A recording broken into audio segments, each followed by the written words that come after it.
No one who wants this thing over more than I do. I'd like my life back. The embattled CEO of oil giant BP, who famously said he wanted his life back while overseeing the company's response to the Gulf oil spill, is apparently getting just that.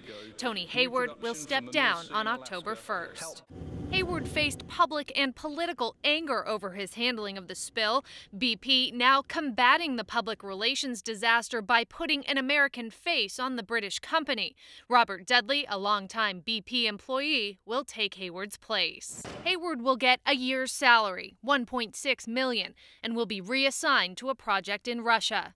Dudley, who grew up in Mississippi, has been in charge of day-to-day oil spill leadership since June. I've spent the last 3 months every day on the Gulf Coast, and I'm going to focus for the next month and a half on what we're doing in the Gulf Coast, our relationships with the Gulf Coast and in Washington. It's a welcome change, but just changing faces and not changing corporate philosophies doesn't really get you anywhere.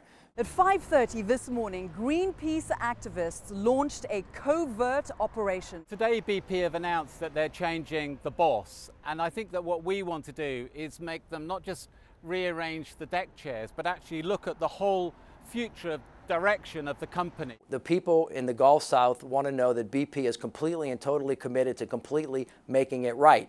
And that means not leaving just because the well is capped. Again, it's important. You got to capture the oil, you got to clean the coast, make sure everybody gets compensated, and then start thinking about how BP is going to completely make it right long term for what it is that they've done down here. When we see that kind of commitment, when we see that kind of change in the corporate philosophy, we're going to feel a lot better than them just changing out their chief executive. We welcome Mr. Dudley. We look forward to a wonderful relationship with him. We hope that we have one, but we need to see more. We're not in a very trusting mood right now. We hope that changes in the future. Well, there's no question we're going to learn a lot from this accident in the Gulf Coast. It's going to be about equipment, people, different companies, and as a result of that, we're going to learn a lot about BP and the industry, and I'm sure there will be change.